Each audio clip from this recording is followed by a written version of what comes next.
Hey everybody, I really need your help. Um, my name is Jeff Lewis. I'm a private investigator with the state of West Virginia. I also have a law degree.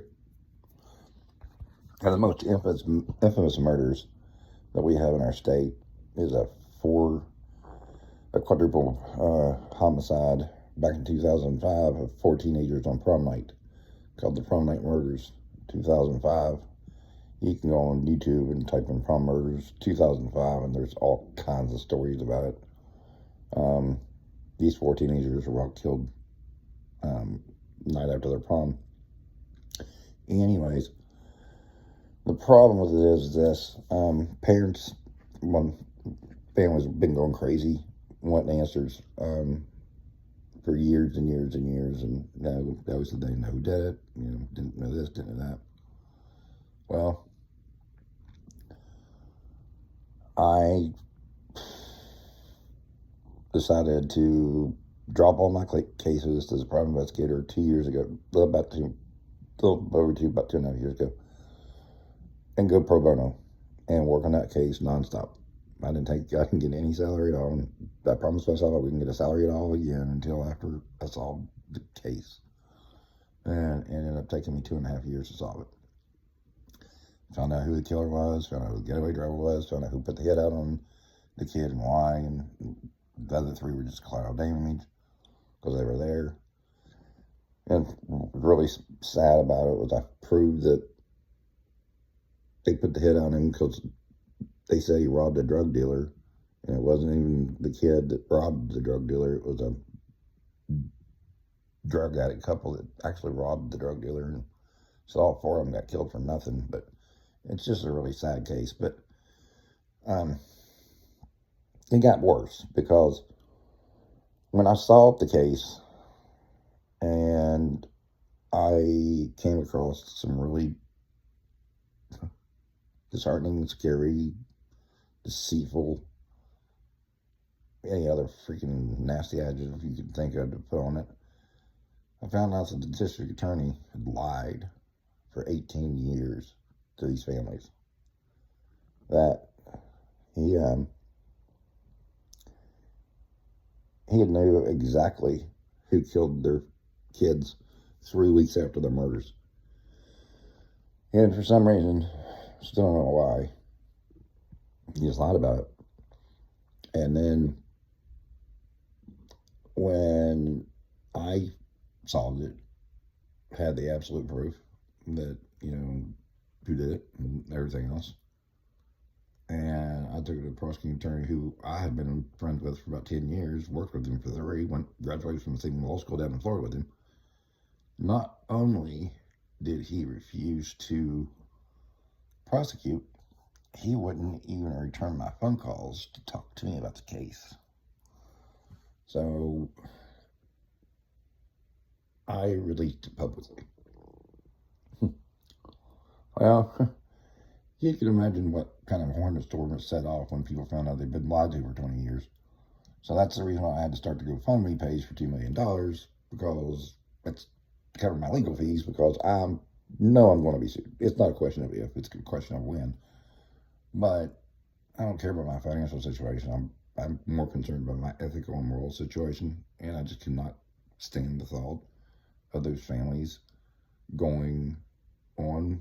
I mean, the girl that got killed, which was my aunt's niece, one of the other side of her family, what got me involved in it in the first place.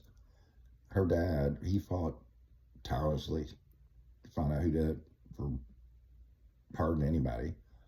And he unfortunately died 3 years before I was able to solve it, giving him the answers that he was looking for. And so that bothered me, but I was able to get to the rest of them.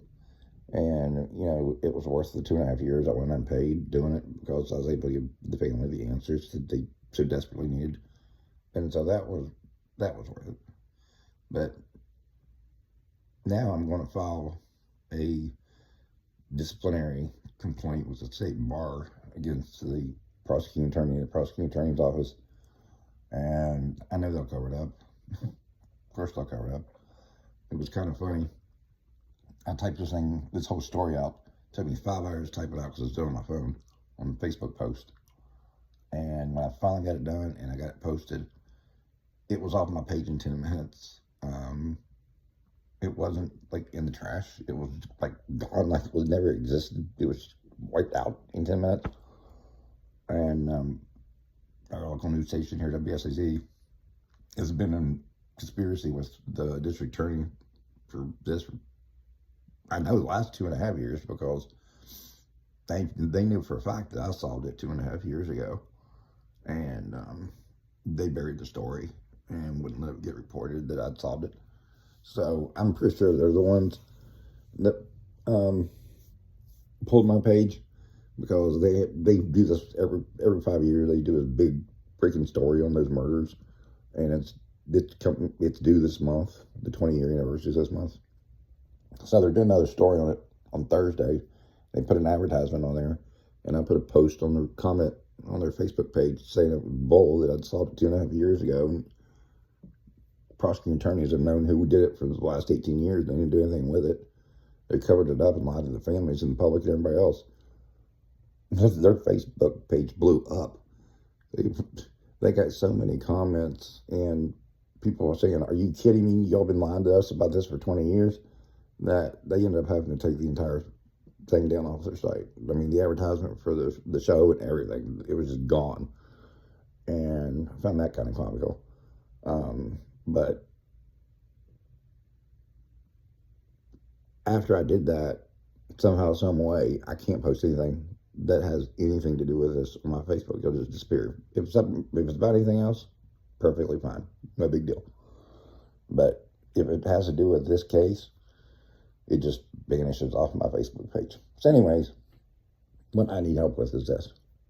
I'm going to fight this fight to the bitter end. I mean, I'm going to give these families the justice they deserve until somebody takes these 3 people to trial for killing their kids. And I can do the fight part, but I'm not going to be able to do the fight part and the financial part as far as getting sued. So that's the reason why I got the GoFundMe page for the $2 million to cover the legal fees while I'm trying to get the justice that I can for these families, for these 4 kids that got killed. So, I mean, even if you can't donate any money, that's fine. But it would really be helpful if you could just share the link to the GoFundMe page so we can get around, because I don't expect to raise $2 million, but somebody give me 1.5. Basically expect to raise $2 million, but getting 2 million people to give me $1. That's the way that I'd rather do it. It's a lot easier that way. But I'm going to have to get it to a lot of people to get it up like that. So anyways, thanks for listening, and I'm hoping this works, because I'm feeling beaten down. I mean,